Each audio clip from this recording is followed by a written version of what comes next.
لبيك اللهم لبيك لبيك لا شريك لك لبيك إن الحمد والنعمة لك والملك لا شريك لك لبيك اللهم لبيك لبيك لا شريك لك لبيك إن الحمد والنعمة لك والملك لا شريك لك.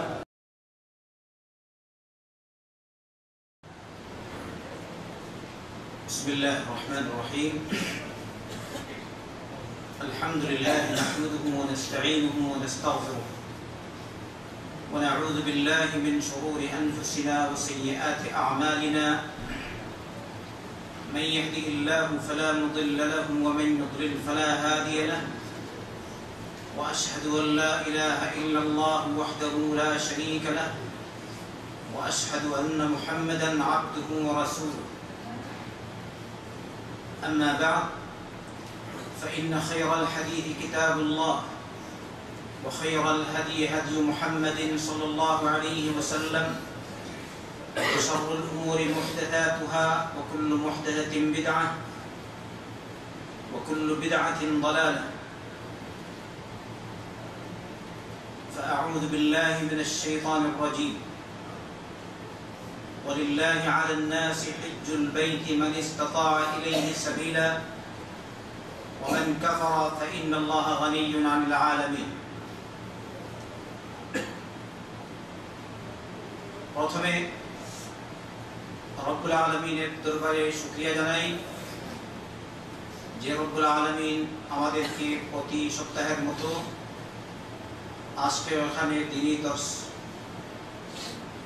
পেশ করা ও শোনার জন্য এখানে অংশগ্রহণ করার জন্য তৌফিক দান করেছেন। তাই আমরা আল্লাহ শুকরিয়া জ্ঞাপন করে বলছি আলহামদুলিল্লাহ। আজকে হজ সম্পর্কে আলোচনা করা হবে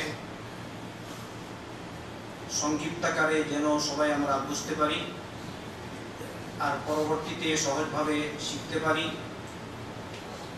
এজন্য প্রথমেই শুরু করছি।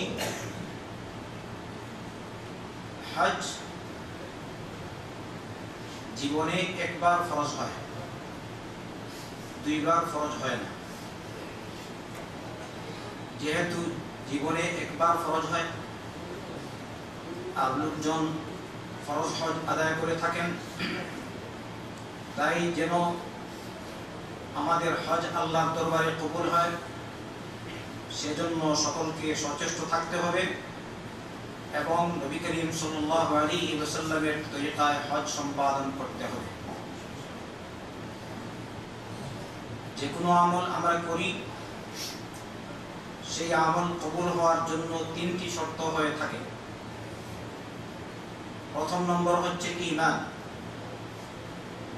ঈমান নাই যে কোনো আমল করবেন আল্লাহর দরবারে গ্রহণযোগ্য হবে না, বৃথা যাবে। দুই নম্বর নিয়ত খালিস। আমি হজ করব আল্লাহর উদ্দেশ্যে, দুনিয়া কামাই করার জন্য না, নাম কামাই করার জন্য না, হজ করার পরে লোকজন আমাকে হাজি বলে ডাকবে এজন্য না। হজ সম্পাদন করব একমাত্র আল্লাহর উদ্দেশ্যে। আল্লাহ রাসূল সাল্লাল্লাহু আলাইহি ওয়াসাল্লাম বলেছেন, যদি কোনো ব্যক্তি আল্লাহর উদ্দেশ্যে এই করে কাবা শরীফের হজ সম্পাদন করে আর তাতে শরীয়ত বিরোধী কোনো কাজ করে না, আল্লাহর নাফরমানি করে না, তাহলে হজ সম্পাদন করার পর সে ওই নবজাত শিশুর মতো হয়ে গেল যে নবজাত শিশু এই মাত্র নিষ্পাপ অবস্থায় জন্মগ্রহণ করল। তাহলে যদি আপনি হজ সম্পাদন করেন আল্লাহর উদ্দেশ্যে, তাহলে আপনার সমস্ত গুনাহ, পিছনের সমস্ত গুনাহ মাফ হয়ে যাবে। তাই নিয়ত হবে খালিস। তৃতীয় নম্বর শর্ত, হজ হবে মুহাম্মদ রাসূলুল্লাহ সাল্লাল্লাহু আলাইহি ওয়াসাল্লামের তরিকায়। নবী করিম সাল্লাল্লাহু আলাইহি ওয়াসাল্লাম যেভাবে হজ করেছেন সেভাবে আমি হজ করব, অন্য কোনো পদ্ধতিতে নয়। তাই আপনাদেরকে এজন্যই প্রশিক্ষণ দেওয়া হচ্ছে যেন আমরা সকলে নিয়মতান্ত্রিক নবী করিম সাল্লাল্লাহু আলাইহি ওয়াসাল্লামের তরিকায় হজ সম্পাদন করতে পারি। হজ সাধারণত 3 প্রকার।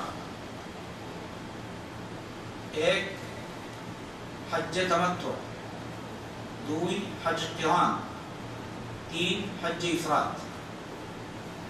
হজ্জে তামাত্তু মানে প্রথমে উমরা সম্পাদন করা, তারপরে হজ আদায় করা। হজ উমরা আদায় করার পরে হালাল হয়ে যাওয়া, তারপরে 8 তারিখ জিলহজ মাসের 8 তারিখ হজের নিয়ত করা।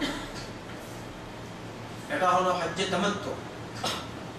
আরেকটা হচ্ছে হজ্জে কিরান, অর্থাৎ একসাথে উমরা এবং হজ সম্পাদনের নিয়ত করা। এর মধ্যে আরো বিস্তারিত কিছু কথা আছে, আপনারা অন্য দর্শে শুনবেন ইনশাআল্লাহ। 3 নম্বর, শুধু হজের নিয়ত করা। তাই হজ্জে কিরান হচ্ছে একসাথে হজ আর উমরা নিয়ত করা বা একসাথে হজ উমরা সম্পাদন করা। আর হজ্জে ইফরাদ হলো শুধু হজ করা, এটাকে বলা হয় হজ্জে ইফরাদ। এই 3 প্রকার হজের মধ্যে সর্বোত্তম হজ হচ্ছে হজ্জে তামাত্তু। আল্লাহ রাসূল সাল্লাল্লাহু আলাইহি ওয়াসাল্লাম বলেছেন, লাউ আন্নী ইসতাকবালতু মিন আমরি মাস্তাকবারতু লামা সুকতুল হাদিয়া ওয়ালা জাআলতুহা উমরাতান। আমি পরে যা জানতে পারলাম তা যদি আগে জানতাম তাহলে আমি আমার সাথে উমরার জন্তু নিয়ে আসতাম না, আর একে আমি উমরা বানিয়ে নিতাম।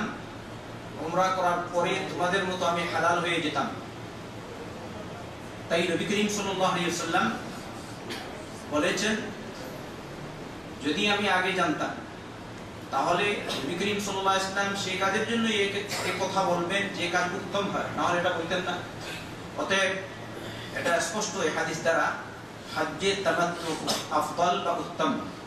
এজন্য আমরা যারা যাব হজ সম্পাদন করব, আমরা সকলেই ইনশাআল্লাহ হজ্জে তামাত্তু সম্পাদন করব, বলি ইনশাআল্লাহ। এবারে উমরার পদ্ধতি।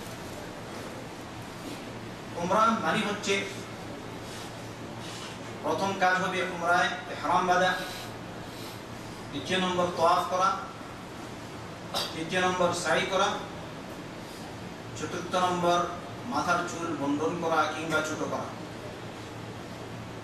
কিন্তু হজ কাছাকাছি হলে ওই সময় উমরা আদায়ের সময় মাথার চুল ছোট করব, মুন্ডন করব না।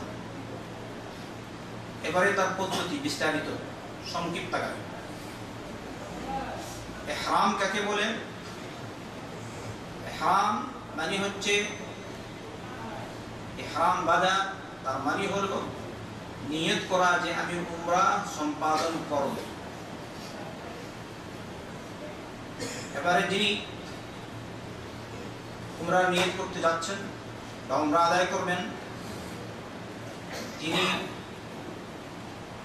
প্রথমে গোসল সম্পাদন করবেন। আর এই গোসল হচ্ছে সুন্নাহ, ওয়াজিব না।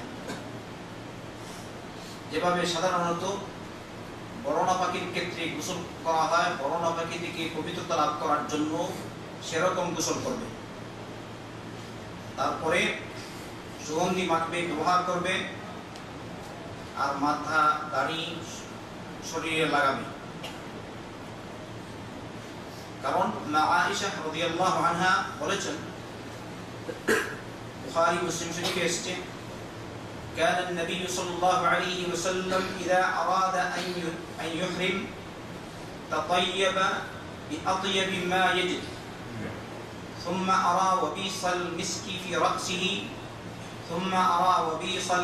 في رأسه ولحيته بعد ذلك। আল্লাহ রাসূল সাল্লাল্লাহু আলাইহি ওয়াসাল্লাম যখন ইহরাম বাঁধার নিয়ত করতেন বা ইচ্ছা করতেন, যখন ইহরাম বাঁধার ইচ্ছা করতেন তখন ভালো সুগন্ধি ব্যবহার করতেন। তারপর আমি মিস্কের সেই চমক তার মাথায় আর দাড়িতে আমি দেখতে পেতাম। ইহরাম বাঁধার সময় নারী পুরুষ সকলের জন্যই গোসল করা সুন্নাহ।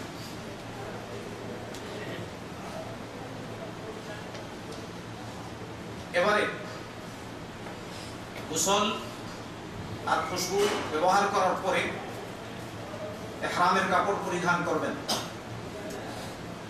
পুরুষেরা 2 চাদর পরবেন, একটা হবে উপরে আর একটা হবে নিচে, এই 2 চাদর। আর মহিলারা যা চায় তাই পরবে কাপড়, কিন্তু এমন ভাবে পরবে না যাতে সৌন্দর্য প্রকাশ পায়। আর মেকআপ করবে না, তবে বিধান আসবে পরে। তবে পরপুরুষের সামনে হলে মহিলারা মুখ ঢেকে রাখবে। হাত মোজা করবেন না, এটা হচ্ছে মহিলাদের জন্য ইহরামের অবস্থায়। এবারে গোসল আর 2টি কাপড় পরিধান করার পরে ঋতুবতী মহিলা না হলে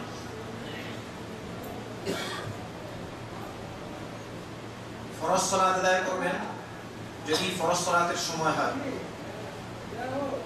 আর না হয় তাহিয়াতুল ওযুর নিয়তে 2 রাকাত নামাজ পড়ে নেবেন। তারপরে সালাত যখন শেষ হবে তখন ইহরামের নিয়ত করবেন। কিসের নিয়ত? উমরা নিয়ত। তাই বলবেন লাব্বাইকা উমরাতান, অথবা বলবেন আল্লাহুম্মা লাব্বাইকা উমরা। একবার বললেন উমরা নিয়ত হয়ে গেল, তারপরে বারবার তালবিয়া পাঠ করতে থাকবেন। লাব্বাইক আল্লাহুম্মা লাব্বাইক, লাব্বাইক লা শারীকা লাক লাব্বাইক, ইন্নাল হামদা ওয়ান নি'মাতা লাকা ওয়াল মুলক লা শারীকা লাক। এই তালবিয়া নবী করিম সাল্লাল্লাহু আলাইহি ওয়াসাল্লাম পড়তেন, আর এটাই হচ্ছে সুন্নাহ। আর কখনো আল্লাহ রাসূল সাল্লাল্লাহু আলাইহি ওয়াসাল্লাম এর সাথে এই অংশও বাড়াতেন, লাব্বাইকা ইলাহাল হক লাব্বাইক। পুরুষদের জন্য তালবিয়া উঁচু শব্দে পড়া সুন্নাহ, তালবিয়া পাঠ করা সুন্নাত। যেভাবে সাঈদ বিন খাল্লাদ রাদিয়াল্লাহু আনহু বর্ণনা করেছেন, তিরমিজি, নাসাঈ, আবু দাউদ ইত্যাদি এসেছে যে আল্লাহ রাসূল সাল্লাল্লাহু আলাইহি ওয়াসাল্লাম বলেছেন, আতানি জিবরিল فأمرني أن آمر أصحابي أن يرفعوا أصواتهم بالإهلال والتلبية। আমার কাছে এসেছেন জিবরিল আলাইহিস সালাম, এসে আমাকে বলেছেন আমি যেন আমার সাহাবাদেরকে উঁচু শব্দে তালবিয়া পাঠ করার জন্য নির্দেশ দেই। তাই আপনারা যখন উমরার নিয়ত করে নেবেন তারপর থেকে শুরু উঁচু শব্দে তালবিয়া পাঠ করতে থাকবেন, বলতে থাকবেন লাব্বাইক আল্লাহুম্মা লাব্বাইক, লাব্বাইক লা শারীকা লাক লাব্বাইক, ইন্নাল হামদা ওয়ান নি'মাতা লাকা ওয়াল মুলক লা শারীকা লাক। এমনি ভাবে উঁচু শব্দে তালবিয়া পাঠ করা, এটা হচ্ছে আল্লাহর একটি বিশেষ নিদর্শন। এছাড়া উঁচু শব্দে তালবিয়া পাঠ করলে সেই হাদিসে এসেছে যত জিনিস এই তালবিয়া আপনার কণ্ঠে শুনবে, কাল কিয়ামতের দিন সবাই আপনার পক্ষে আল্লাহর দরবারে সাক্ষ্য দিবে। কিন্তু মহিলাগণ তারা আস্তে আস্তে তালবিয়া পাঠ করবেন, নিজে যেমন শুনতে পান এরকম শব্দে। এবারে আপনি যে তালবিয়া পড়ছেন তার অর্থ, আপনি বলছেন লাব্বাইক আল্লাহুম্মা লাব্বাইক, হে আল্লাহ আমি তোমার ডাকে সাড়া দিয়ে উপস্থিত হয়েছি। লাব্বাইক তামরিটা, তারপর বলছেন লা শারীকা লাক, তোমার কোনো শরীক নেই। লাব্বাইক লা শারীকা লাক লাব্বাইক, ইন্নাল হামদা ওয়ান নি'মাতা, সমস্ত প্রশংসা, নিয়ামত রাজি, লাক তোমার, ওয়াল মুলক রাজত্ব তোমার, লা শারীকা লাক তোমার কোনো শরীক নাই। তাই আমরা ভালো করে এটা যেন বুঝে পড়ি, মনোযোগ সহকারে পড়ব উঁচু শব্দে। এই যে আপনি বললেন আল্লাহ তোমার দরবারে তোমার ডাকের জবাব দিয়ে তোমার ডাকে সাড়া দিয়ে উপস্থিত হয়েছি তার আসল কারণ হচ্ছে ইব্রাহিম আলাইহিস সালাম যখন আল্লাহর ঘর নির্মাণ করলেন তখন আল্লাহ পাক তাকে নির্দেশ দিলেন সূরা হজের 27 নম্বর আয়াত বললেন তুমি হজের জন্য ঘোষণা দাও আল্লাহ নিজে বলছেন وَأَذِّن فِي النَّاسِ بِالْحَجِّ يَأْتُوكَ رِجَالًا وَعَلَى كُلِّ ضَامِرٍ يَأْتِينَ مِنْ كُلِّ فَجٍّ عَمِيقٍ তুমি ঘোষণা দাও লোকজনের মাঝে হজের ওরা আসবে পায়ে হেঁটে আর জীর্ণ শীর্ণকায় উটের উপর সওয়ার হয়ে দূর দূরান্তের পথ থেকে সুবহানাল্লাহ আব্দুল্লাহ বিন আব্বাস সহ রাদিয়াল্লাহু আনহুমা অন্যান্য মুফাসসিরগণ বলেছেন ওই সময় রব্বুল আলামিন যাদের ভাগ্যে হজ লিখে রেখেছেন ওদের সবাইকে ওটা শুনিয়েছেন এবারে ওই সময় যে বলেছে লাব্বাইক সেই উপস্থিত হতে পেরেছে বা সেই হজ করবে তাই আপনি যখন হজ করবেন বা উমরা আদায় করবেন আপনি বলছেন লাব্বাইক তাই ওই সময় মনে করুন ইব্রাহিম আলাইহিস সালামের ডাকের সাড়া আপনি আগেই দিয়েছেন আর বর্তমানে বাস্তবায়ন করছেন তাই আলহামদুলিল্লাহ ভালো করে মনোযোগ সহকারে লাব্বাইক আল্লাহুম্মা লাব্বাইক তারপরে লাব্বাইক লা শারীকা লাকা লাব্বাইক দ্ব্যর্থহীন কণ্ঠে সুন্দরভাবে আপনি বলছেন হে রব তোমার বিন্দুমাত্র শরীক নাই তাই ভালো করে এটা যেন আমরা পড়ি বুঝে শুনে লাব্বাইক লা শারীকা লাকা লাব্বাইক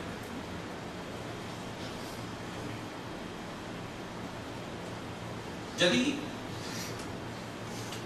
কারো যদি ভয় থাকে কেউ যদি রোগাক্রান্ত হয় অথবা মনে করে সামনে গিয়ে আমি উমরা সম্পাদন করা বা হজ সম্পাদন করা আমার পক্ষে সম্ভব নাও হতে পারে তাহলে এই অবস্থায় শর্ত সাপেক্ষে নিয়ত করবে বলবে ইন হাবাসানি হাবিস ফামাহাল্লি আও ফামাহিল্লি হাইথু হাবাসতানি হে আল্লাহ যদি কোনো বাধাদায়ক বস্তু বা বাধাদায়ক কিছু আমাকে বাধা দিয়ে দেয় হজ আদায় করতে মানা করে তাহলে যেখানে তুমি আমাকে রুখে দেবে সেখানে আমি হালাল হয়ে যাব যদি কারো হয়ে থাকি আর আমরা আলহামদুলিল্লাহ বর্তমানে যাচ্ছি নিরাপদ অবস্থায় আমাদেরকে এরকম শর্ত করার প্রয়োজন নাই এইটা হচ্ছে সুন্নাহ এবারে পরবর্তীতে সে যদি উমরা বা হজ আদায় না করতে পারে তাহলে হালাল হয়ে যাবে এতে কোনো অসুবিধা নেই আল্লাহ রাসূল সাল্লাল্লাহু আলাইহি ওয়াসাল্লাম শর্ত সাপেক্ষে নিয়ত করেননি যেহেতু তিনি নিরাপদ ছিলেন সুস্থ ছিলেন ভালো অবস্থায় ছিলেন তাই আমরাও করব না সাধারণত বিশেষ প্রয়োজন ছাড়া আমরা যাচ্ছি এরকম শর্ত সাপেক্ষে করব না আর নবী করিম সাল্লাল্লাহু আলাইহি ওয়াসাল্লাম বলেছেন লিতাখুযু আন্নী মানাসিকাকুম তোমরা আমার কাছ থেকে তোমাদের হজের বিধান শিখে নাও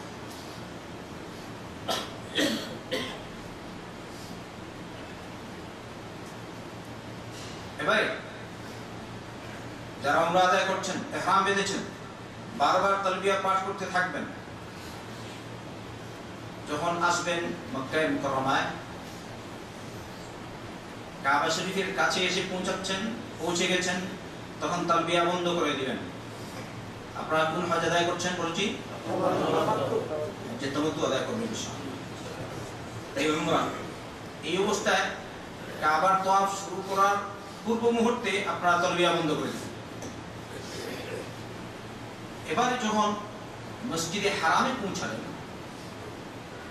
সাধারণত আমাদের ওযুর প্রয়োজন হলে ওযু করব কিন্তু ওই সময়ও মক্কায় ঢোকার পূর্বে যদি পারেন তাহলে গোসল করা সুন্নাহ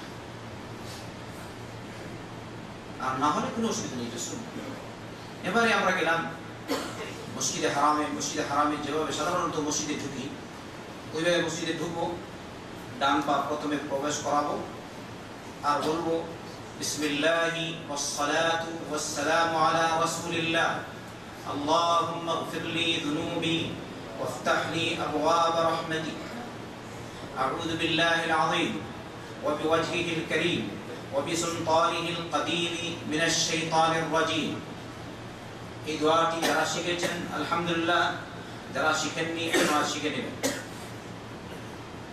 এই দোয়া যে কোনো মসজিদে প্রবেশ করার দোয়া, যে কোনো মসজিদে প্রবেশ করার সময় দোয়া করবে, এটা শুনলেন।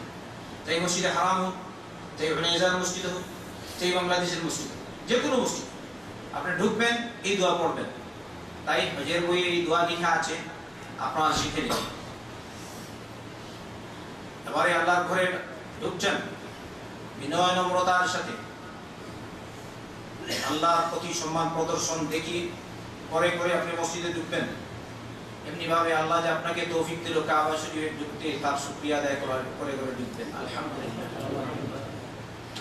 এবারে অগ্রসর হচ্ছেন তাওয়াফের জন্য। আপনি যাবেন হাজারে আসওয়াদের দিকে, এবারে শুরু হয়ে যাবে তাওয়াফ। তাওয়াফ যখন শুরু হবে,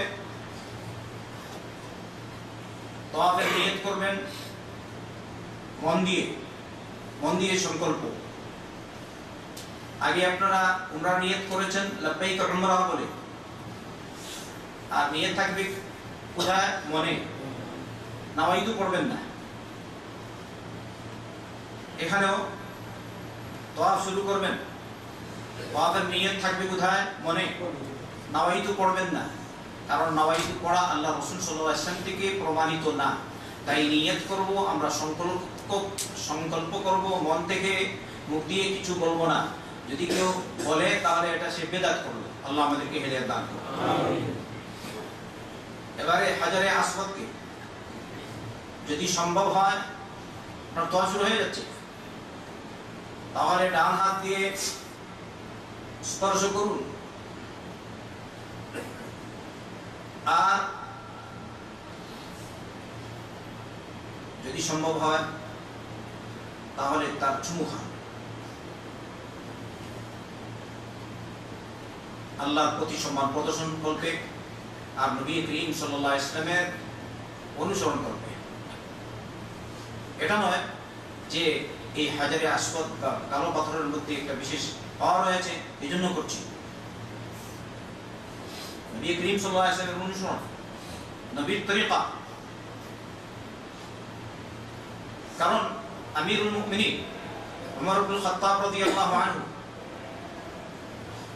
বুখারী মুসলিমের ক্ষেত্রে রয়েছে, হাজারে আসওয়াদের চুমু খাচ্ছেন আর বলছেন ইন্নী লা আ'লামু আন্নাকা হাজারুন লা তাদুররু ওয়া লা তানফা ওয়ালাউলা আন্নী রাআইতু রাসূলুল্লাহ সাল্লাল্লাহু আলাইহি ওয়াসাল্লাম ইয়াকবিলু মা ক্বাবালতু। আল্লাহর কসম খেয়ে বলছি, আমি জানি তুমি হচ্ছে একটি পাথর, তুমি লাভ করতে পারো না, লোকসানও করতে পারো না। যদি আমি আল্লাহ রাসূল সাল্লাল্লাহু আলাইহি ওয়াসাল্লামকে তোমাকে চুমু খেতে না দেখতাম, তাহলে আমি তোমার চুমু খেতাম না। আকীদা ঠিক আছে তো? কারণ লাভ লোকসানের মালিক একমাত্র আল্লাহ। কিন্তু এটা হচ্ছে নবী করিম সাল্লাল্লাহু আলাইহি ওয়াসাল্লামের তরিকা। এজন্য আমরা হাজারে আসওয়াদের চুমু খাবো। আর যদি সম্ভব না হয় হাজারে আসওয়াদকে সরাসরি চুমু খাওয়া, তাহলে হাত দিয়ে স্পর্শ করব আর হাতে চুমু খাবো।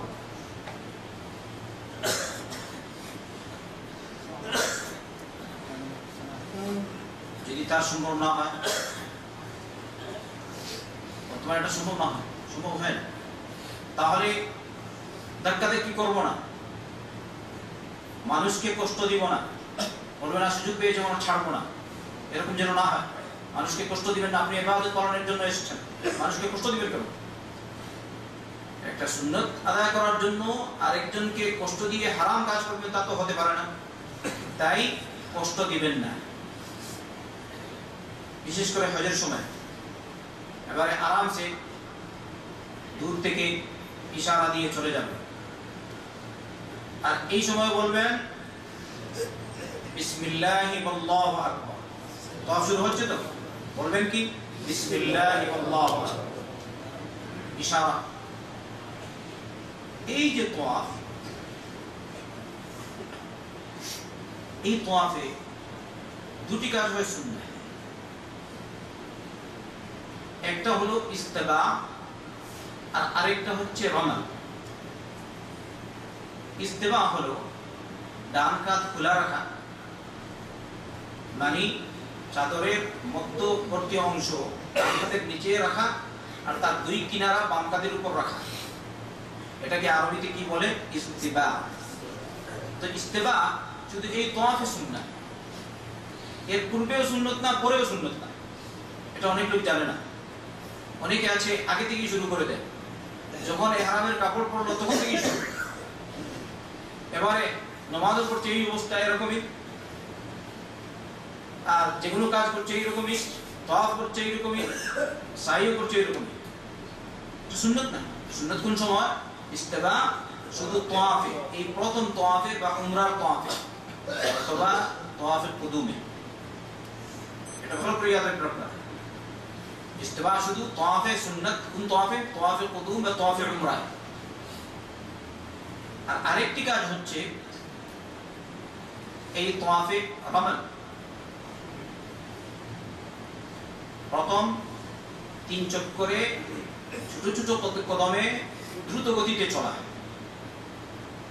এটা প্রথম 3 চক্করে। যদি সুযোগ পান, সুযোগ যদি না পান তাহলে স্বাভাবিক অবস্থায় মানুষের সাথে চলবেন, মানুষকে কষ্ট দেওয়া যাবে না। অন্যদিকে কাবা শরীফের 2টি কর্নারে স্পর্শ করা বৈধ বা সুন্নাহ। একটি হচ্ছে হজরে আসওয়াদের কর্নার বা কোনা, আর আরেকটি হলো হজরে আসওয়াদের আগের যে কর্নার, আসতে সময় ঘুরে আসলেন, ওইটাকে বলা হয় রুকনে ইয়ামানি, ওখানে। তো এই 2 কর্নার ছাড়া অন্য কর্নারে বা কোণে স্পর্শ করা সহিহ না। তার দলিল মুসনাদ ইমাম আহমদ এসেছে, আর বুখারী এবং মুসলিমে তার মূল এসেছে যে আব্দুল্লাহ বিন আব্বাস রাদিয়াল্লাহু আনহুমা মুআবিয়া বিন আবি সুফিয়ানের সাথে বাইতুল্লাহ শরীফের তাওয়াফ করছিলেন। তখন মুআবিয়া বাইতুল্লাহ শরীফের সব কর্নারে স্পর্শ করতে লাগলেন। আব্দুল্লাহ বিন আব্বাস বললেন, আপনি এরকম করছেন কেন? এই 2 কর্নার কেন স্পর্শ করছেন? অথচ আল্লাহ রাসূল সাল্লাল্লাহু আলাইহি ওয়াসাল্লাম এই 2 কোণ, যে 2 কোণ তিনি স্পর্শ করতেন না তা বললেন, এগুলি স্পর্শ করতেন না, আপনি কেন করলেন? মুআবিয়া বললেন, লাইসা শাইউম মিনাল বাইতি মাহজুরান, আল্লাহর ঘরের কোনো অংশই ছাড়া যায় না। আব্দুল্লাহ বিন আব্বাস রাদিয়াল্লাহু আনহুমা উত্তর দিলেন, আল্লাহর কালামের একটি আয়াত পড়ে বললেন, লাকাদ কানা লাকুম ফি রাসূলিল্লাহি উসওয়াতুন হাসানাহ, নিশ্চয় তোমাদের জন্য আল্লাহর রাসূলের মধ্যে রয়েছে উত্তম আদর্শ। আল্লাহু আকবার। তাই নবী করিম সাল্লাল্লাহু আলাইহি ওয়াসাল্লাম যেহেতু করেননি, তো আমি কেন করব? এবারে মুআবিয়া রাদিয়াল্লাহু আনহু বুঝতে পেরেছেন, তিনি বললেন, সাদাকতা, আপনি সত্য বলেছেন। আল্লাহু আকবার। যদি তার জবাব যদি সত্য না হতো আব্দুল্লাহ বিন আব্বাস, তাহলে মুআবিয়া কি মানতেন? তিনি বললেন, আপনি সত্য বলেছেন, তাহলে আমরা সত্য কাজ করব ইনশাআল্লাহ। স্পর্শ করলে শুধু 2 কর্নারে, বাকি আরো বিস্তারিত আলোচনা ইনশাআল্লাহ পরবর্তীতে আলোচনা করব। এবারে কাবা শরীফের তাওয়াফ শুরু হয়ে গেছে। কাবা শরীফের তাওয়াফ হয় 7 চক্করে। প্রথম চক্কর শুরু হলো, বিসমিল্লাহি আল্লাহু আকবার বলে আপনি শুরু করলেন তাওয়াফ। নিজ পক্ষ থেকে দোয়া করবেন, আল্লাহর কাছে চাইবেন, কোরআন তেলাওয়াত করবেন, দরুদ পড়বেন সাল্লাল্লাহু আলাইহি ওয়াসাল্লাম, আল্লাহর রাসূল সাল্লাল্লাহু আলাইহি ওয়াসাল্লাম দরুদ পাঠ করবেন, ইস্তিগফার পাঠ করবেন, তাসবিহ তাহলিল পাঠ করবেন, নির্ধারিত নেই। তবে একটা দোয়া প্রমাণিত, বিশেষ করে এটা হচ্ছে রুকনে ইয়ামানি আর হাজারে আসওয়াদের মাঝে। রুকনে ইয়ামানির কাছে যদি আসেন, সম্ভব যদি হয় তাহলে স্পর্শ করবেন, এটা সুন্নাহ। কিন্তু দূর থেকে ইশারা করবেন, দূর থেকে গেলে ইশারা করবেন না। আর হজের সময় সাধারণত দূর থেকেই করে, যেহেতু কাছে যাওয়া কঠিন হয়, তাই আপনি দূর থেকে করছেন, তো আপনি ইশারা করবেন না, চলে যাবেন। ইশারা হবে কোন জায়গায়? শুধু হাজারে আসওয়াদে। এবারে রুকনে ইয়ামানি আর হাজারে আসওয়াদের মাঝে এই দোয়া পড়া সুন্নাহ। রব্বানা আতিনা ফিদ দুনিয়া হাসানাহ ওয়া ফিল আখিরাতি হাসানাহ ওয়া কিনা আযাবান নার। হে আল্লাহ, তুমি আমাদেরকে দুনিয়াতে কল্যাণ দান করো, আখিরাতে কল্যাণ দান করো, আর আমাদেরকে জাহান্নাম থেকে মুক্তি দান করো। এই দোয়া এই জায়গায় সুন্নাহ। আপনি আপনার পক্ষ থেকে দোয়া করবেন। যখন হাজারে আসওয়াদে আসলেন, 1 চক্কর শেষ হয়ে গেল, এবারে হাজারে আসওয়াদের দিকে ইশারা করে বলবেন আল্লাহু আকবার। অন্য মতে বিসমিল্লাহ আল্লাহু আকবার বলা যায়। এই হয়ে গেল এক চক্কর। তারপরে আবার ওই ধারাবাহিক এভাবে আরেক চক্কর দিন, এমনি ভাবে আরেক চক্কর দিন, 3 চক্কর, তারপরে 4 চক্কর, তারপরে 5 চক্কর, তারপরে 6 চক্কর, তারপরে 7 চক্কর। 7 চক্কর শেষ, আল্লাহু আকবার বলার প্রয়োজন নেই, কারণ তাকবীর হবে শুরুতে, শেষে না। এটাই কোনো আলেমের মত। আর কেউ কেউ বলেছেন যদি ইশারা দেয় আর তাকবীর বলে কোনো বাধা নেই। এবারে আপনি সামনে যাচ্ছেন, এবারে আপনার কাজ হবে মাকামে ইব্রাহিমকে সামনে রেখে, কাবাকে সামনে রেখে 2 রাকাত সালাত পড়া। এবারে আপনার তাওয়াফ শেষ হওয়ার পর আপনি যাচ্ছেন, এই সময় আপনি পড়বেন ওয়াত্তাখিযু মিন মাকামি ইব্রাহিম মুসাল্লা, তোমরা মাকামে ইব্রাহিম এর স্থান থেকে সালাতের জায়গা বানাও, বা মাকামে ইব্রাহিমকে সালাতের জায়গা নির্ধারণ করো। তাই ওখান থেকে আপনি যখন মাকামে ইব্রাহিমের পিছনে নামাজ পড়বেন, তাকে সামনে রেখে, কাবাকে সামনে রেখে, ওই সময় এই আয়াত পড়ে পড়ে যাবেন সূরা বাকারা 125 নম্বর আয়াত, ওয়াত্তাখিযু মিন মাকামি ইব্রাহিম মুসাল্লা, বারবার পড়বেন। আরেকটা কথা, তাওয়াফ শেষ হওয়ার পরেই আগে যে ইস্তেবা করেছেন, এবারে ইস্তেবাটা বন্ধ করে দিন। আগে এটা খুলে ছিল, এবারে এটা কি করবেন, সাদা বন্ধ করে দিবেন, রেখে দিবেন। এবারে হবে 2 রাকাত সুন্নাহ বা তাওয়াফের 2 রাকাত নামাজ। মাকামে ইব্রাহিমের কাছাকাছি স্থানে যদি সুযোগ হয় তাহলে পড়ুন, আর না হয় দূরে চলে যাবেন, আর না হয় মসজিদে হারামের যে কোনো স্থানে এই 2 রাকাত পড়বেন যদি সুযোগ না পান। এবারে 2 রাকাত নামাজে প্রথম রাকাতে আলহামদুলিল্লাহর সাথে কুল ইয়া আইয়ুহাল কাফিরুন পাঠ করুন আলহামদুলিল্লাহর সাথে, আর দ্বিতীয় রাকাতে আলহামদুলিল্লাহর সাথে কুল হুয়াল্লাহু আহাদ পাঠ করুন। তারপর অনেক লোক আছে এই 2 রাকাত পড়ার পর 2 হাত ধরে অনেক লম্বা দোয়া করে, এটা সুন্নাত নয়। 2 রাকাত পড়লেন, সাথে সাথে চলে আসুন। এবারে যদি সম্ভব হয় তাহলে হাজারে আসওয়াদের কাছে গিয়ে হাত দিয়ে স্পর্শ করুন, কিন্তু সাধারণত এই মুহূর্তে সম্ভব নয়। তাই আপনি ওখানে যাবেন না, চলে যাবেন সফায়। সফায় গেলেন, ওই হাজারে আসওয়াদের কর্নার থেকে উপরে গেলেই প্রথমে আসবে এটা সফা। সফার কাছাকাছি স্থানে যখন পৌঁছাবেন তখন বলবেন আবদাউ বিমা বাদা আল্লাহু বি, ওখান থেকে শুরু করছি যেখানের কথা আল্লাহ পাক প্রথমে উল্লেখ করেছেন। ইন্নাস সাফা ওয়াল মারওয়াতা মিন শাআইরিল্লাহ, এই অংশ পড়বেন। আর কোন ফর্মে সম্পূর্ণ আয়াতের কথা উল্লেখ আছে। ইন্নাস সাফা ওয়াল মারওয়াতা মিন শাআইরিল্লাহ, নিশ্চয় সাফা এবং মারওয়া আল্লাহর 2টি নিদর্শন। তাই এই আয়াতের এই অংশটুকু পড়ে সামনে গেলেন, একটু উপরে উঠে যখন দেখতে পাচ্ছেন কাবা শরীফ, কাবা শরীফকে দেখে দেখে 3 বার বলবেন আল্লাহু আকবার, আর 2 হাত তুলে এবারে দোয়া, লা ইলাহা ইল্লাল্লাহু ওয়াহদাহু লা শারীকা লাহু লাহুল মুলকু ওয়া লাহুল হামদ ওয়া হুয়া আলা কুল্লি শাইইন কাদির, লা ইলাহা ইল্লাল্লাহু ওয়াহদাহু আনজাযা ওয়া'দাহু ওয়া নাসারা 'abদাহু ওয়া হাযামাল আহযাবা ওয়াহদাহু। এই কালিমা পাঠ করুন। আল্লাহ রাসূল সাল্লাল্লাহু আলাইহি ওয়াসাল্লাম এখানে দীর্ঘক্ষণ যাবত দোয়া করেছেন। এই কালিমা পাঠ করেছেন 3 বার, আর মাঝে 2 বার দোয়া করেছেন নিজ পক্ষ থেকে। কিন্তু নিজ পক্ষ থেকে যে দোয়া করেছেন তা হাদিসে নেই, আলহামদুলিল্লাহ। কিন্তু আসল এই দিকে একটু প্রমাণিত আল্লাহর কর্তৃত্বাদের থেকে। তাই এইটা আমরা সবাই শিখবো, যারা শিখিনি শিখে নেব, যারা শিখেছেন আলহামদুলিল্লাহ শিখেছি, যাদের এখনো হয়নি আপনারা শিখে নেবেন। আর যারা হজে যাবেন, যারাই হজে যাবেন আমার এই আলোচনা শুনবেন, আপনারা সকলেই এই দোয়াগুলি শিখবেন নবী করিম সাল্লাল্লাহু আলাইহি ওয়াসাল্লামের তরিকায়। বাকি রয়ে গেছে।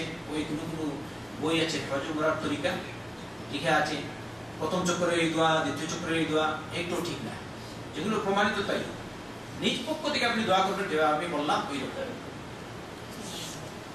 এবারে সফা থেকে মারওয়া দিকে যাবেন, স্বাভাবিক অবস্থায় চলবেন।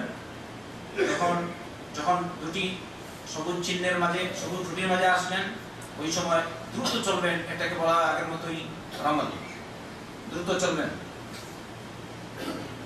এক খুঁটি থেকে দ্বিতীয় খুঁটিতে গেলেন, বন্ধ।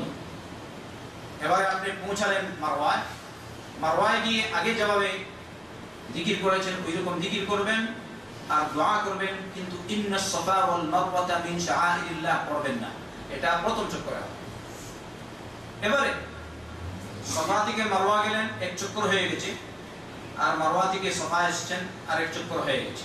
তাই এক সীমানা থেকে আরেক সীমানায় চলে গেলে এক চক্কর। বুঝতে পেরেছেন? এখানে তার মানে এটা নয় সফা থেকে গিয়ে আবার আসবে তো এক চক্কর। উদ্দেশ্য এখানে এক সীমানা থেকে আরেক সীমানা। সফা থেকে মারওয়া গেলেন এক চক্কর, মারওয়া থেকে সফা আসবেন এক চক্কর।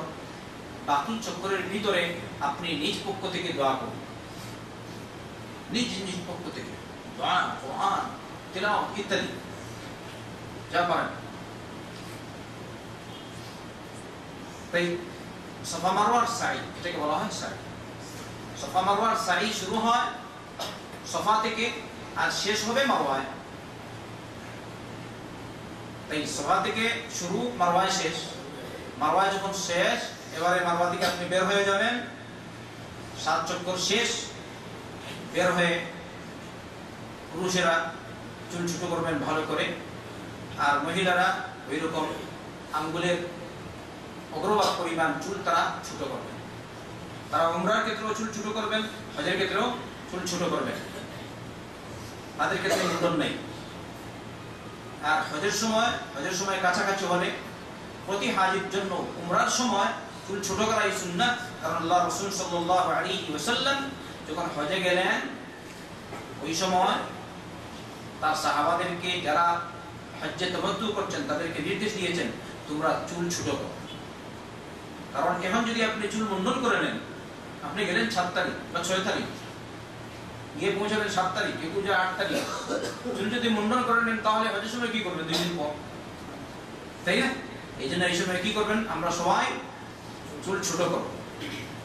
এবারে আপনি যখন চুল ছোট করলেন, আপনি হয়ে গেছেন হালাল, আপনার উমরা শেষ। বলি আলহামদুলিল্লাহ। আরেকটা কথা, চুল ছোট করবেন চতুর্দিক দিয়ে। এটা নয় এখান থেকে একটা চুল কাটলাম, এখান থেকে একটা চুল কাটলাম, এরকম হয়ে যাবে, এটা সহি না, এটা খেলাফে সুন্নাহ। এই যে উমরা আদায় করলাম, বিশেষ করে জানা উচিত হজ আর উমরার রুকন রয়েছে আর ওয়াজিব রয়েছে। রুকন হলো যদি এই অংশ, এই রুকনটা বাদ পড়ে, এই কাজটা বাদ পড়ে, তাহলে হজ বা উমরা হবেই না। আর ওয়াজিব যদি ছোটে তাহলে হজ বা উমরা হয়ে যাবে, কিন্তু এর বদলে দাম দিতে হবে। তো উমরার রুকন হচ্ছে 3টি। ইহরাম বাঁধা অর্থাৎ নিয়ত করা, 2 নম্বর তাওয়াফ করা, 3 নম্বর সাই করা, সাফা মারওয়া। আমরা সবাই জানি তো আমরা জানি এইগুলো রুকন। উমরার রুকন 3, ইহরাম বাঁধা অর্থাৎ নিয়ত করা, 2 নম্বর তাওয়াফ করা, 3 নম্বর সাফা মারওয়ার সাই করা। উমরার ওয়াজিব হচ্ছে 2। 1 নম্বর মিকাত থেকে ইহরাম বাঁধা, 2 নম্বর মাথার চুল ছোট করা বা মুন্ডন করা। কিন্তু আগে যেভাবে বলেছি, হজের সময় কাছাকাছি হলে চুল ছোট করবেন পুরুষেরা, আর মহিলারা তো করবেন। এইগুলো উমরার তরিকা। এবারে হচ্ছে হজ। তারবিয়াত অর্থাৎ জিলহজ মাসের 8 তারিখ হাজি যে স্থানে আছেন ওই স্থানে আগে যেভাবে উমরার সময়, উমরা আদায় করার সময় বা উমরা নিয়ত করার সময়, উমরার ইহরাম বাঁধার সময় গোসল ইত্যাদি ব্যবহার করেছেন, এরকম করবেন। আর 8 তারিখ প্রথম প্রহরে সূর্য উপরে উঠে যাওয়ার পর উযু গোসল করে আগে যেভাবে করেছেন ওই রকম যদি ইচ্ছা হয় তাহলে 2 রাকাত সুন্নাত পড়বেন। যদি কেউ সুন্নাত তাহিয়াতুল উযু পড়ে কিংবা তাহিয়াতুল সালাতুদ দুহা পড়ে তাহলে নামাজ অসুবিধা নেই। নামাজ পড়ে 2 রাকাত নামাজ পড়ার পরে হজের নিয়ত করবেন। আগে বলেছেন লাব্বাইকা উমরাতান, এবারে বলবেন লাব্বাইকা হাজ্জান। কি বলবেন? লাব্বাইকা হাজ্জান অথবা আল্লাহুম্মা লাব্বাইকা হাজ্জান।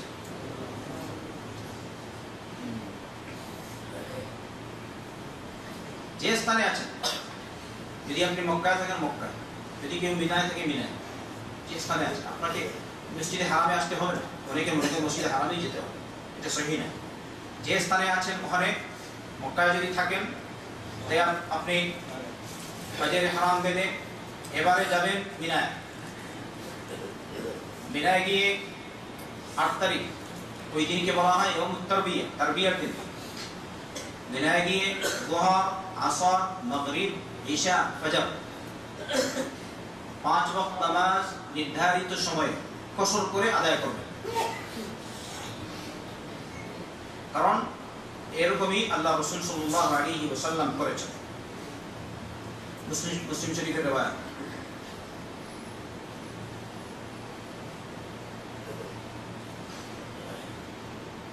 এখানে থাকবেন এবারে 9 তারিখ। 8 তারিখ শেষ হয়ে গেছে, 9 তারিখ। 9 তারিখ হচ্ছে আরাফার দিন।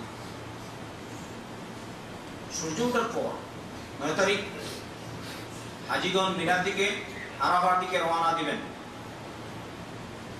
আরাফার দিকে রওনা হয়ে যদি সম্ভব হয় তাহলে নামিরা নামক স্থানে অবস্থান করবেন ওখানে নামে। আর যদি সম্ভব না হয় তাহলে এখানে থামবেন না, নামবেন না, কারণ বর্তমানে সম্ভব হয় না। তাই আপনি চলে যাবেন সরাসরি আরাফায়, কারণ নামিরায় অবস্থান করা সুন্নাহ সূর্য ঢলার আগ পর্যন্ত। কিন্তু আপনি যেহেতু পারবেন না তাই চলে যাবেন সরাসরি আরাফায়। এবারে যখন সূর্য ঢলে যাবে অর্থাৎ জোহরের সময় হবে, তখন জোহর আর আসরের নামাজ 2 রাকাত করে কসর করে 2 রাকাত করে জমা করে পড়বেন একত্রিত একসাথে। কারণ এভাবেই আল্লাহ রাসূল সাল্লাল্লাহু আলাইহি ওয়াসাল্লাম করেছেন।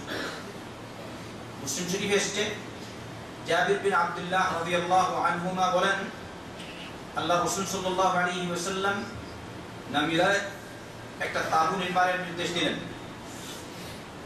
তারপরে তার জন্য তাঁবু তৈরি করা হলো। আল্লাহ রাসূল সাল্লাল্লাহু আলাইহি ওয়াসাল্লাম আসলেন নামিরায়। নামিরায় এসে দেখলেন তার জন্য তাঁবু তৈরি করা হয়েছে, তাই ওখানে নামলেন, অবতরণ করলেন। যখন সূর্য ঢলে গেল তখন নির্দেশ দিলেন কাসওয়া, মানে তার পুষ্টির নাম ছিল কাসওয়া। কাসওয়ায় হাওড়া রাখার জন্য নির্দেশ দিলেন, ওটা আসন, যে আসলে বসবেন। তারপরে আসলেন বদনুল ওয়াদি, উপত্যকার নিম্নাঞ্চলে এসে খুতবা দিলেন, খুতবা প্রদান করলেন সাল্লাল্লাহু আলাইহি ওয়াসাল্লাম। তাই আরাফায় এখনো যোহর আসর সালাত পড়ার পূর্বে খুতবা প্রদান করা হয়। খুতবা প্রদান করার পরে তারপরে যোহর আর আসরের নামাজ পড়লেন। যোহরের নামাজ পড়লেন 2 রাকাত, আসরের নামাজ পড়লেন 2 রাকাত। আর এর মাঝে অন্য কোনো নামাজ পড়লেন না, সুন্নত পড়লেন না। এই সুন্নত পড়া সহি না। তারপরে উটের উপর সওয়ার হয়ে আসলেন ওই যে পাহাড় জবর রহমত বলা হয় তার নিচে, খন্ড খন্ড পাথর যেখানে আছে ওখানে এসে খন্ড পাথরের উপর রাখলেন তার পুষ্টির পেট, আর ওখানেই ওদিকে রাখলেন, ওখানেই অবস্থান করলেন। নবী করিম সাল্লাল্লাহু আলাইহি ওয়াসাল্লামের সামনে ছিল যেসব সাহাবা পায়ে হেঁটে এসে হজ করছেন তাদের দল ছিল, আর আল্লাহ রাসূল সাল্লাল্লাহু আলাইহি ওয়াসাল্লাম কিবলামুখী হয়ে ওখানে অবস্থান করলেন।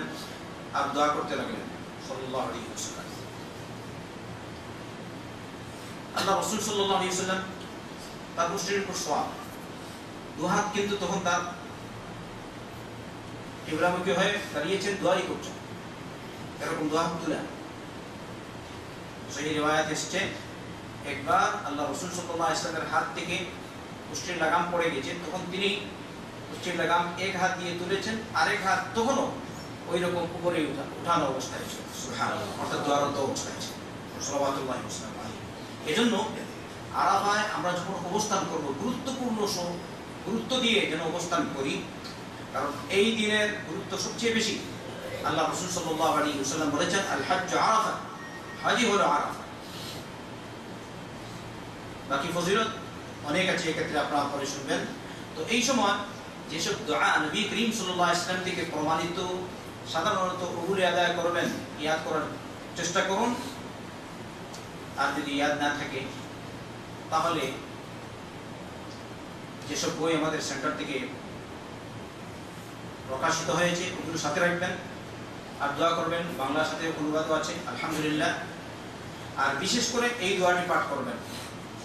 আল্লাহ রাসূল সাল্লাল্লাহু আলাইহি ওয়াসাল্লাম বলেছেন, খায়রুদ দুআই দুআউ ইয়াউমি আরাফা ওয়া খায়রু মা কুলতু আনা ওয়ান নাবিয়্যুনা মিন ক্বাবলি লা ইলাহা ইল্লাল্লাহু ওয়াহদাহু লা শারীকা লাহু লাহুল মুলকু ওয়া লাহুল হামদু ওয়া হুয়া আলা কুল্লি শাইইন কাদির। এই হাদিসটি হাসান পর্যায়ে মুওয়াত্তা ইমাম মালিক এসেছে, শেখ নাসিরউদ্দিন আলবানীও হাসান সাব্যস্ত করেছেন, তিরমিজিতেও আছে। তাই সর্বোত্তম দোয়া, আল্লাহ রাসূল সাল্লাল্লাহু আলাইহি ওয়াসাল্লাম বলেন, সর্বোত্তম দোয়া হচ্ছে আরাফার দোয়া। আর সর্বোত্তম দোয়া হলো ওই দোয়া যে দোয়া আমি করেছি আর আমার পূর্বেকার নবীগণ করেছেন, আর তা হচ্ছে এটা, লা ইলাহা ইল্লাল্লাহ ওয়াহদাহু লা শারীকা লাহু লাহুল মুলকু ওয়া লাহুল হামদু ওয়া হুয়া আলা কুল্লি শাইইন কাদির। এবারে বারবার এই দোয়া করতে থাকুন আর আল্লাহর কাছে চাইতে থাকুন। সূর্যাস্ত না হওয়া পর্যন্ত ওখানে আমরা থাকবো, বা যারা হজে যাবেন তারা ওখানে থাকবেন আর দোয়ায় লিপ্ত থাকবেন, দোয়া করবেন। নিয়মতান্ত্রিক দোয়া নবী করিম সাল্লাল্লাহু আলাইহি ওয়াসাল্লামের তরিকা, বেদাতি তরিকায় দোয়া করবেন না,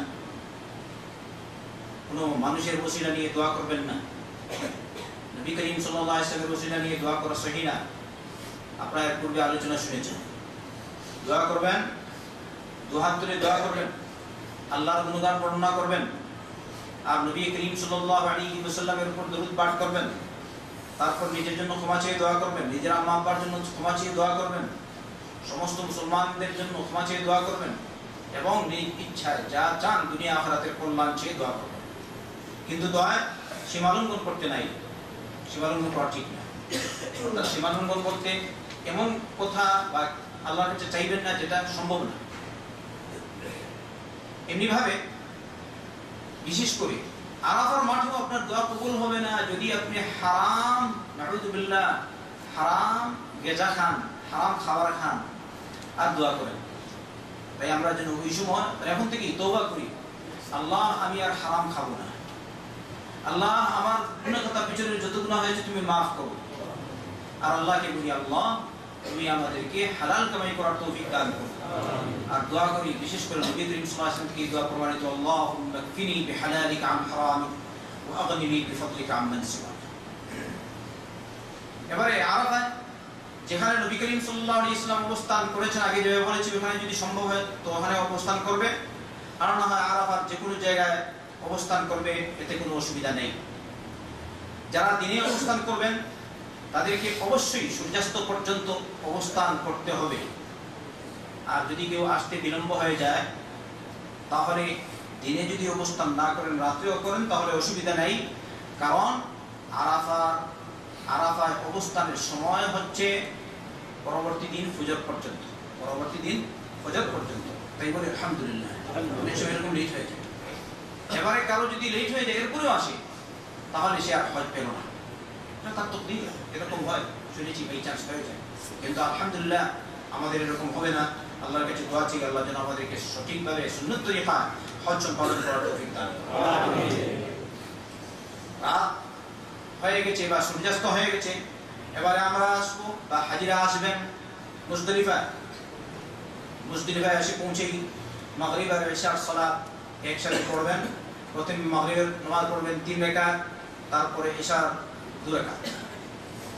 এবারে নামাজ পড়া যখন শেষ হয়ে গেল, নামাজ শেষ হওয়ার পরে অন্য কোনো সুন্নত পড়বেন না।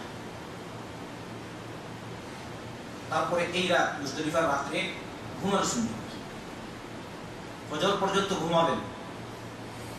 ফজরের আগ মুহূর্তে উঠলেন, আপনি অবস্থা বুঝে, আপনি যদি বোঝেন যে আমার জন্য ওযু করাটা সম্ভব না, তাহলে 1 ঘন্টা 2 ঘন্টা 2 ঘন্টা আগে উঠলেন, কিন্তু রাত্রে ঘুমানো সুন্নত। এই রাত্রে ইবাদত করবেন না, কারণ পরবর্তীতে ঈদের দিন আপনার কাজ অনেক কষ্ট করতে হবে। তাই আল্লাহ রাসূল সাল্লাল্লাহু আলাইহি ওয়াসাল্লাম যেহেতু রাহমাতুল লিল আলামিন ছিলেন, এইজন্য তিনি আমাদের জন্য রহমত হিসেবে তিনি আমাদেরকে এই সুন্নত পেশ করেছেন। বলছেন আরাফার দিনে তোমরা কষ্ট করেছো, এবারে মুজদালিফায় এসছো আরাম নাও। বলি আলহামদুলিল্লাহ। ফজর হলো, ফজরের নামাজ পড়বেন নিয়ম মতো, কিন্তু এই জায়গায় কথা, বিতির কিন্তু করতে পারবেন কোনো আলিম বলেছেন। কারণ বিতির সাধারণত আল্লাহ রাসূল সাল্লাল্লাহু আলাইহি ওয়াসাল্লাম কোনো অবস্থায় ছাড়তেন না, না বাড়িতে থাকা অবস্থায়, না সফরের অবস্থায়। তাই ফজরের আগে উঠে শুধু বিতিরটা পড়ে নিলেন, তারপরে ফজরের নামাজ পড়লেন, প্রথমে সুন্নাত তারপরে ফরজ। এবারে ফরজ নামাজ শেষ হওয়ার পরে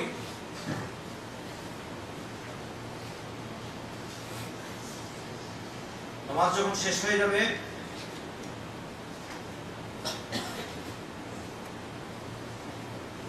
তারপর উচিত আমাদের আমরা কিবলামুখী হয়ে দু হাত তুলে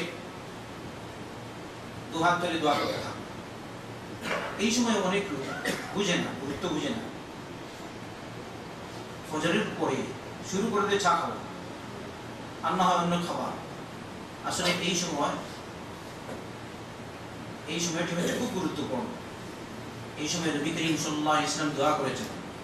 মুজদালিফা আপনি দু হাত তুলে কিবলামুখী হয়ে দোয়া করতে থাকবেন, আল্লাহর কাছে চাইবেন, উঠে বসা করবেন না, আল্লাহর জিকিরে লিপ্ত। যখন দিন ফর্সা হয়ে যাবে, সূর্য ওঠেনি, অর্থাৎ সূর্য ওঠার পূর্বে দিন ফর্সা, এই সময় আপনার জন্য এবারে মিনায় চলে যাওয়া সুন্নাহ। এটা হচ্ছে সুন্নাহ, এরকম সুন্নাহ। কিন্তু অবস্থার পরিপ্রেক্ষিত হয়ে কথা, যদি দেখেন এখন যাওয়াটা সম্ভব না, তাহলে একটু রেস্ট নেবেন, আরামসে অবস্থা দেখে যাবেন। কারণ এখন হচ্ছে কত মিলিয়ন মানুষ আল্লাহই জানে। এই অবস্থার পরিপ্রেক্ষিতে যারা আপনাদের সাথে থাকবেন, তারা আপনাদেরকে দিক নির্দেশনা করবেন, বা যারাই হজে থাকবেন আপনারা অবস্থা বুঝে কাজ করবেন, সুন্নতের জন্য যেন নিজেও কষ্ট না করেন, অন্যও যেন কষ্ট না করে আপনার কারণে।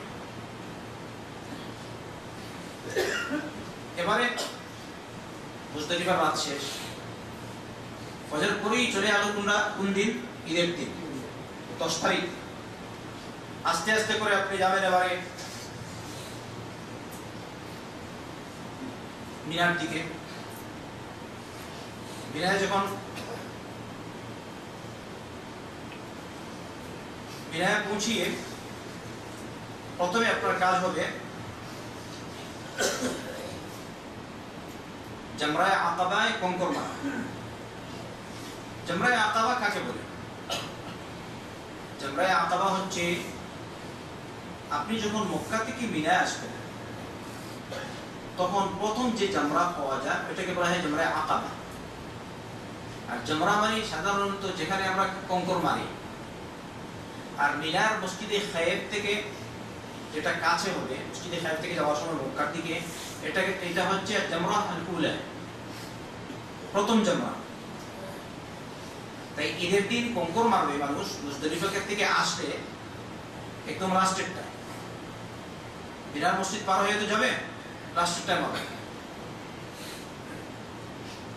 এর আগে কথা, যারা রোগাক্রান্ত বা বয়স্ক অথবা নারী, যাদের জন্য ঈদের দিন নিয়মতান্ত্রিক এসে কঙ্কর মারা সম্ভব না, তারা মুজদালিফার রাত শেষের দিকে তারা চলে আসতে পারেন, এসে মিনায় কঙ্কর মারতে পারেন জামরায়ে আকাবায়। এটা আল্লাহ রাসূল সাল্লাল্লাহু আলাইহি ওয়াসাল্লাম অনুমোদন দিয়েছেন তাদের জন্য।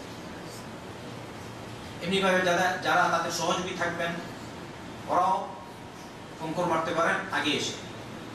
আর না হয় সাধারণত আমরা যারা সুস্থ ভালো অবস্থায় আমরা নিয়মতান্ত্রিক নবী করিম সাল্লাল্লাহু আলাইহি ওয়াসাল্লামের তরিকায় নিয়ম মতো আসবো, ফজরের নামাজ পড়ার পরে ওখানে অবস্থান নেব, দোয়া দিকে ইত্যাদি করবো, তারপর আস্তে আস্তে করে এসে কঙ্কর মারবো জামরায়ে আকাবা, যেটা আগে বললাম। এই দিন কঙ্কর মারবো 60টা। কয়টা কঙ্কর মারবেন? 60টা। আপনি তালবিয়া পাঠ করা শুরু করলেন 8 তারিখ ইয়াউমুত তারবিয়ার দিন, প্রথম প্রহর থেকে, তখন থেকে তালবিয়া শুরু। এবারে তালবিয়া শেষ হবে ঈদের দিন, যখন জামরায়ে আকাবায় কঙ্কর মারবেন তখন ওই সময়ই তালবিয়া শেষ হবে। তাই আপনি জামরায়ে আকাবায় কঙ্কর মারার জন্য যাচ্ছেন, তালবিয়া পাঠ করে করে যাবেন। লাব্বাইক আল্লাহুম্মা লাব্বাইক লাব্বাইক লা শারীকা লাক লাব্বাইক ইন্নাল হামদা ওয়ান নি'মাতা লাকা ওয়াল মুলক লা শারীকা লাক। বলবেন না, অনেকে বলে যায়। আমার এটা হচ্ছে বাস্তব অভিজ্ঞতা। ওই সময় আমার ভুলে যায়, আপনার কাজ নেই, কাজ শেষ, কয়েকদিনের সময় যত জোরে পড়বেন বলুন, ক্রান্তি হয়ে মানা যায়। আর না, সাধারণত সবসময় আপনার জিহ্বা তরুতাজা থাকবে জিকিরের মাধ্যমে, আর বিশেষ করে তালবিয়ার মাধ্যমে। যখন কঙ্কর মারা শুরু, আপনার তালবিয়া পাঠ বন্ধ। এবারে এই সময় জামরায়ে আকাবায় যে কঙ্কর মারবেন, সুন্নত হচ্ছে মিনাকে ডান দিকে রেখে আর মক্কাকে বাম দিকে রেখে সুন্নত মারবেন। কঙ্কর নিলেন হাতে, কঙ্কর ছোট হবে বড় হবে না, চানামুটের পরিমাণ হবে। অনেকে কঙ্কর নেয় বড় বড় পাথর, আড়া ছাতা, আড়া জুতা, মনে করে অনেকদিন পর পেলাম শয়তানকে এবার আর ছাড়তে নাই, তাই যেভাবে পারে ওইটুকুই মারে। নাউযুবিল্লাহ, আল্লাহ মাফ করুন। হ্যাঁ, আরো বিস্তারিত আলোচনা শুনতে আপনারা ইনশাআল্লাহ সুন্দর উন্নত আছে। তো আরামসে আল্লাহু আকবার বলে বলে মারবেন। কি বলবেন? আল্লাহু আকবার বলে বলে। একটা বলেন, এরকম মারলেন, আর বলেন আল্লাহু আকবার, আল্লাহু আকবার, আল্লাহু আকবার, এরকম বলে 7টা। ঈদের দিন এই হলো এক কাজ। আরেকটা কাজ ঈদের দিন, এরপরে হাজিরা কুরবানি করবেন।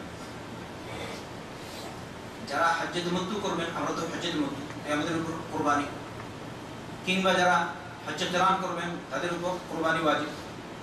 হজ্জে ইফরাদ যারা করবেন তাদের উপর কুরবানি ওয়াজিব না, তাই এরা দিবেন কুরবানি। এবারে কথা হচ্ছে, বেশিরভাগ মানুষ সাধারণত অন্যকে জিম্মেদার বানিয়ে দেয়, তাই তো কুরবানি আর আপনাকে আদায় করতে হচ্ছে না, ওরাই আদায় করবে। এবারে দ্বিতীয় নম্বর কাজ হলো, তৃতীয় নম্বর কাজ, আপনার কুরবানির পরেই মাথার চুল মুন্ডন করা। আগে ছোট করেছে, এবারে কি করবেন? মাথার চুল মুন্ডন। মাথার চুল মুন্ডন করলেন, মুন্ডন করে, আর মুন্ডন ভালো। আপনি যদি মনে করেন হজ করার পরে বাড়িতে যাব, বাড়িতে গিয়ে বিয়ে করব, তাহলে মুন্ডন করলে হবে না, এরকম করবেন না। প্রথম হজ আপনার ফরজ হজ, আপনি ছাড়তে নেই। আল্লাহ রাসূল সাল্লাল্লাহু আলাইহি ওয়াসাল্লাম যারা চুল মুন্ডন করবেন তাদের জন্য 3 বার দোয়া করেছেন। বলেছেন, আল্লাহুম্মা রহমিল মুহাল্লিকিন, হে আল্লাহ মুন্ডনকারীদের উপর তুমি রহম করো। 3 বার দোয়া। আল্লাহুম্মা রহমিল মুহাল্লিকিন, সাহাবায়ে কেরাম বলেন ওয়াল মুকাসসিরিন, আল্লাহ নবী সাল্লাল্লাহু আলাইহি ওয়াসাল্লাম মুকাসসিরিন বলেছেন, তিনি বলেছেন আল্লাহুম্মা রহমিল মুহাল্লিকিন, অথবা 3 বার। লাস্টে চতুর্থবার বলেছেন ওয়াল মুকাসসিরিন, যারা চুল ছোট করে ওদের উপর রহম করো। তাহলে যারা চুল ছোট করলো তারা কয়বার পাবে রহমতের দোয়া? আল্লাহ নবীর দোয়া সাল্লাল্লাহু আলাইহি ওয়াসাল্লাম। আর যারা চুল মুন্ডন করেন তারা পাচ্ছেন 3 বার। এবারে আপনি হয়ে গেছেন সাধারণ হালাল, স্ত্রী সহবাস ছাড়া। ইহরামের অবস্থা থেকে আপনি মুক্ত। আগে যেসব কাজ আপনার জন্য হারাম ছিল সাধারণত, ওইসব কাজ বর্তমানে হালাল হয়ে গেছে, স্ত্রী সহবাস ছাড়া। এবারে আপনি গোসল করুন, সুগন্ধি ব্যবহার করুন, ভালো কাপড় পরিধান করুন, স্বাভাবিক কাপড় পরিধান করে মক্কায় যান। আমরা সবাই সাফা মারওয়ার সাইও করব। আর যারা হজ্জে কিরান করবে তাদের জন্য সাফা মারওয়ার সাই হবে একবার। আগে যদি করে নেয় তাহলে আবার পরবর্তীতে করতে হবে না, কিন্তু আগে যদি না করেন তাহলে পরবর্তীতে সাফা মারওয়ার সাই আরেকটা করবেন। এটি হচ্ছে আল্লাহ রাসূল সাল্লাল্লাহু আলাইহি ওয়াসাল্লাম থেকে প্রমাণিত, বুখারী মুসলিম ইত্যাদির riwayat স্পষ্ট ইনশাআল্লাহ। এবারে সাফা মারওয়ার সাই করলেন, তাহলে ঈদের দিন আমাদের কয়েকটি কাজ হচ্ছে। প্রথম নম্বর কঙ্কর মারা, দ্বিতীয় নম্বর চুল মুন্ডন করা, না কোরবানি করা সুন্নত তরিকায়, তৃতীয় নম্বর চুল মুন্ডন করা, চতুর্থ নম্বর আবার চলে আসবেন কোথায়? মিনায়। এটাই সুন্নাহ।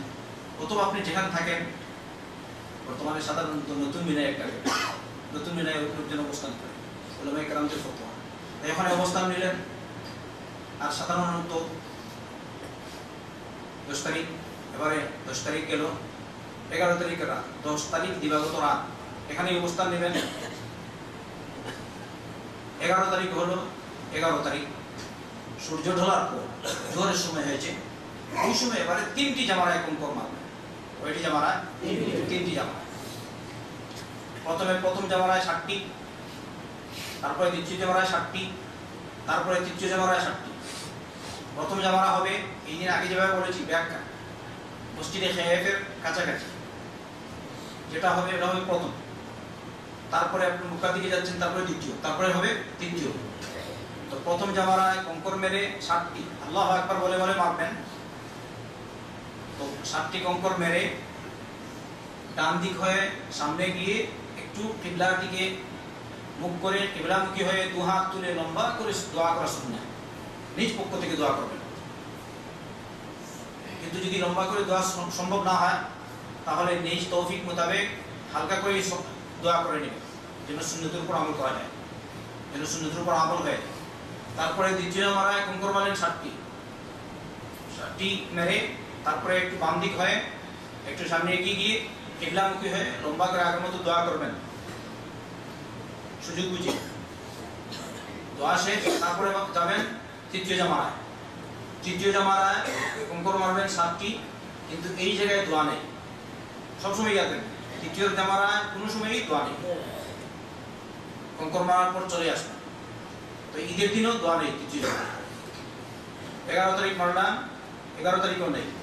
এবারে 11 তারিখ দিনে ওখানে অবস্থান করলাম মিনায়। মিনায় অবস্থান করার পরে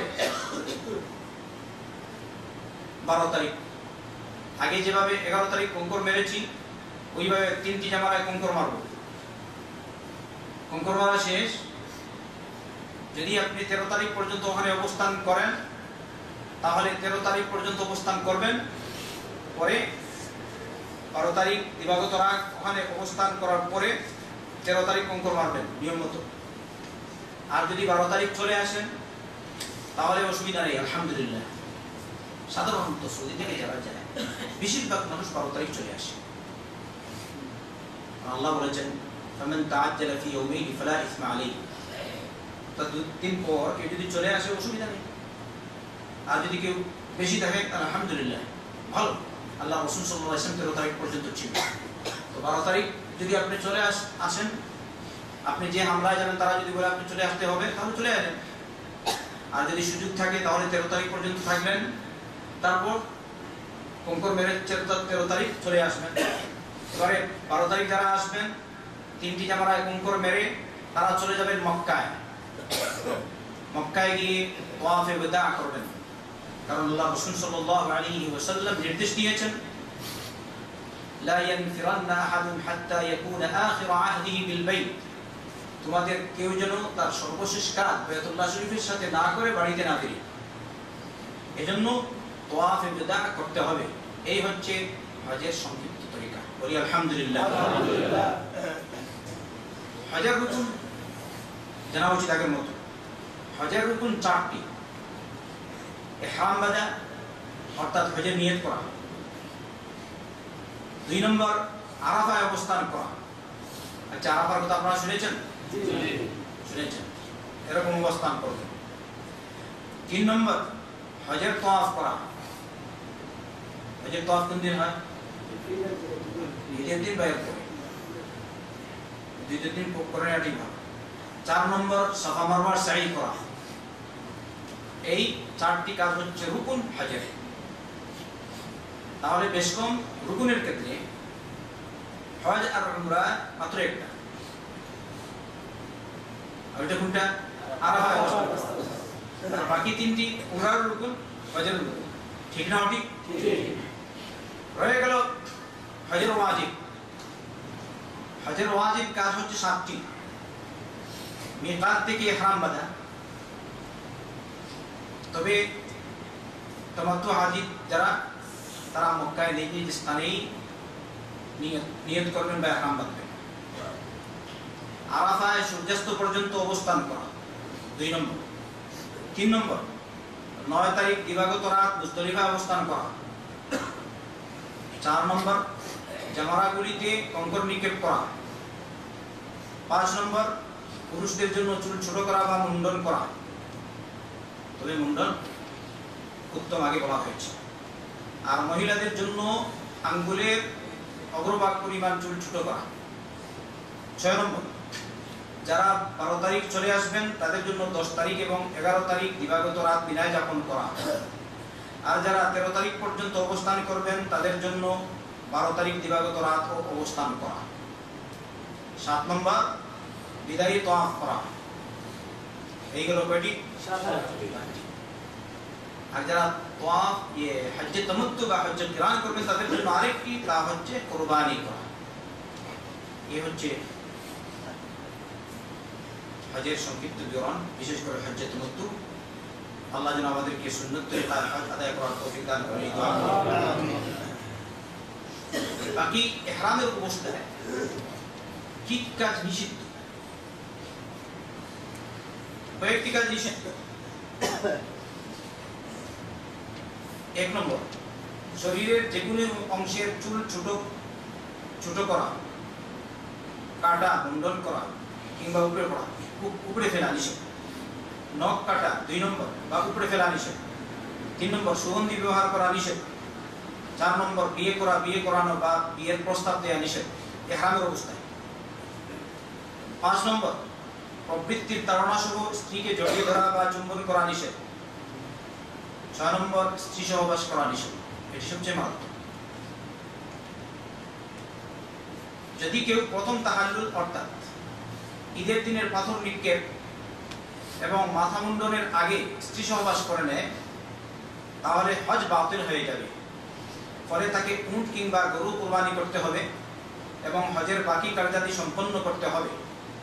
আর পরের বছরে তাকে হজ আদায় করতে হবে। আর যদি প্রথম তাহাল্লুল অর্থাৎ ঈদের দিন পাথর নিক্ষেপ এবং মাথা মুন্ডনের পর স্ত্রী সহবাস করে তাহলে বকরি কুরবানি করতে হবে। আর হজের তাওয়াফ আদায় করার জন্য হিল বা হারামের সীমানার বাইরে গিয়ে ইহরামের কাপড় পরিধান করে আসতে হবে। এটা হচ্ছে স্ত্রী সহবাসের ক্ষেত্রে। 7 নম্বর স্তরচর শিকারী জন্তু শিকার করা নিষেধ। এসব নিষিদ্ধ কাজ নারী পুরুষ সবার জন্যই। বিশেষ করে পুরুষদের জন্য আরো 2টি কাজ নিষিদ্ধ। 1 মাথা ঢাকা, যেমন টুপি, পাগড়ি ইত্যাদি ব্যবহার করা, তবে ছাউনির নিচে বসা কিংবা ছাতা ইত্যাদি ব্যবহার করা জায়েজ। 2 নম্বর স্বাভাবিক কাপড় পরিধান করা, যেমন পাঞ্জাবি, সালোয়ার, গেঞ্জি ইত্যাদি ব্যবহার করা। এমনিভাবে ওই যে আন্ডারওয়্যার ব্যবহার তাও নিষেধ। অর্থাৎ যে সমস্ত পোশাক অঙ্গের সাথে সামঞ্জস্য রেখে পরিধান করা হয় ওগুলি নিষিদ্ধ। আর নারীরা নিজেদের পর্দার দিকে খেয়াল করে যতটুকু কাপড়ের প্রয়োজন হয় ততটুকুই পরিধান করবে। বাকি আরো বিস্তারিত বিবরণ যদি প্রয়োজন হয় তাহলে আলিমদেরকে জিজ্ঞেস করে শিখবেন। আল্লাহ আমাদেরকে সুন্দরভাবে সঠিকভাবে নবী করিম সাল্লাল্লাহু আলাইহি ওয়াসাল্লামের তরিকায় হজ সম্পাদন করার তৌফিক দান করুন। দোয়া করি আজকের মতো এখানে আমার আলোচনা শেষ করছি। ربنا تقبل منا انك انت السميع العليم وتب علينا انك انت التواب الرحيم. اللهم صل وسلم وبارك على نبينا محمد وعلى اله وصحبه اجمعين.